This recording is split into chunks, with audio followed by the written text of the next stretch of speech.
Today I thought we'd talk about solo leveling. This is a Korean series written by Chugong. It's a series of short novels that are being translated reasonably quickly that have been converted into a manhwa. I think an anime is coming, but I'm unsure about that. So we'll be talking about the novellas. The basic premise of the world is that it's just the normal Earth at the start. It has the same cultures, the same conflicts between those cultures, etc. However, these magical portals started appearing and monsters started emerging from them. At the same time, though, people started awakening, is the term they use, to magical powers. And awakened humans are effectively magic. They have various kinds of magic. They're not just mages, they have the full standard RPG gamut of types of magic, whether they're brawlers or tanks or assassins or mages, and there's different subclasses, etc. It's basically just playing on most video game structures for the magic. And these awakened beings start being classified as hunters. And if you're a hunter, you're going into these portals before the monsters come out. After a portal opens, there's an amount of time that it takes before there's a dungeon break. And in that time, hunters can enter the dungeon and defeat the boss, and the portal disappears. The portals are effectively, in video game terms, one off instances.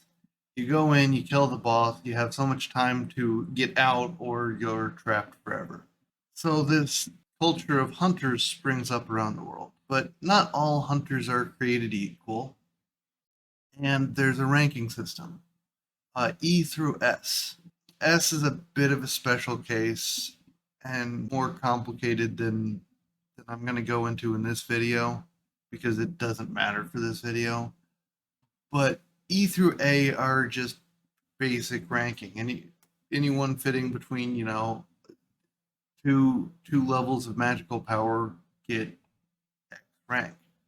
And starting into the actual book, our protagonist, Jinwoo Sung, is not only an E class, he's the weakest E class on the planet. And E ranks are barely stronger than a normal human. So that's who we get to follow. But things happen, and he is granted an opportunity. I'm keeping spoilers to a bare minimum here, so that's all you're getting there. After the events, he gains the ability to level up. If he does certain actions, if he kills a certain number of enemies, he gains stats and levels up. And the first book is really just exploring the world, learning the basic premise of the world, and the low level grind. Because Jinwoo effectively becomes a grinder in games. He realizes that the more he grinds, the stronger he gets. So the first book is really his journey on the low level grind, as it were. He's not very strong, but the magic system that he gained access to seems to scale its difficulty with his strength. And we start seeing him just grow as a low level player. He's not using any particular magic abilities. As an E rank, he was a brawler. He he was too poor to really afford weapons, so he used his fists, and he spent more time in the hospital than out, from what we're told. And that's more or less what the first book is. Just an intro and a low level grind, seeing him progress fairly rapidly and become stronger. By the end of the book, he's like a mid level character in a video game. He's much more powerful than he was. I think he's around B rank at this point, which is a pretty good jump. We're never really given a great scale on the ranks, but at one point they say it would take 10 C ranks to defeat a single B rank. So it seems to indicate there's some kind of logarithmic scale going on with the ranking system. So if he were a B rank, he's gone up 3 ranks, which means he's 1,000 times stronger than he was before. That seems crazy, but it just really tells you how weak he is. Although that does kind of get into one of my gripes with the leveling process in the book. They make it very clear that it's basically he's been put into a video game system to get stronger. But it's not a linear scale that he grows by. It's an exponential one, or maybe a geometric one, but it doesn't follow the normal scaling. So a extra point of strength for him is not a fixed unit, it seems. At least the way he grows, it implies that it's not.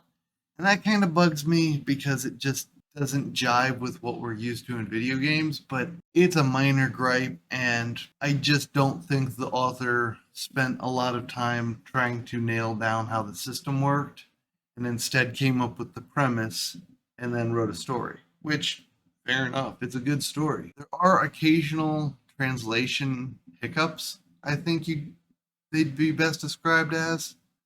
Nothing to really bring you out, just some oddities. In general, though, the translation work is excellent. And like I said, pretty quick. I think volume 8 is coming out in June, something like that. But moving on to the second novel, we see Jinwoo get his actual magic. He's given a quest by the system to fulfill, and then he's assigned an actual class. Before, he was just min-maxing his stats to be able to punch better. Is effectively what he was doing. And now he was given a class that was not what he was expecting and problematic for the way he's arranged his stats. So it's interesting to see him struggle with this change and adapt to it, but it ends up working very well with his preferred style of combat. But the second book is mostly the mid-level grind. You see him start becoming much more capable. You learn a little bit more about the world, like how red gates work. A red gate is a special kind of portal that is more problematic than the others.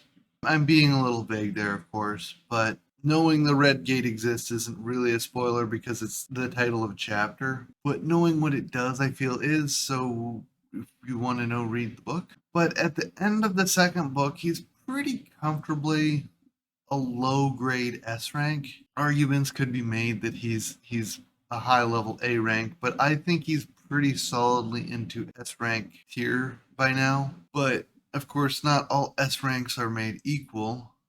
S is more a catch-all for they can't get a accurate read on how much magic they have. They have so much magic that their meters don't work. So there's a very wide range within that tier, and it means that even if he's an S rank, many people can still kick his ass. So by the end of the second book, we're kind of in the end of the mid-level grind, and now he's kind of end game grinding in game terms. And you're at this point, we're really picking up in his strength. He no longer has a lot of the old fears and habits that he had developed as a abnormally weak hunter. His personality is starting to shift a bit. He's much more calm, he's much more controlled. Overall, it's also a very exciting book. Still some of the same weird, if rare, translation hiccups, but again, another excellently translated book. And they're pretty short because they're novellas. They're only around 200 pages each. So they're pretty easy to digest. Overall, I think it's a very interesting series to read. For those that haven't read much of authors out of Asia, it gives a very different perspective because the world developed much the same. And since he's in Korea, that means some pretty specific things culturally with their view of both their immediate neighbors in China and Japan, and some of their more distant neighbors like the United States, that we get to see how the real world history has affected those viewpoints applied to a magical world, which I found pretty fun to see. You don't see a lot of that in these two yet, but you start seeing, some hints of it, and those hints just kind of told me that it's gonna push more in that direction in the future. So if you like this video, please leave a like. If not, a dislike. And if you read the solo leveling series or read the manhwa, let me know what you thought of it in the comment section. Hope you all have a wonderful day.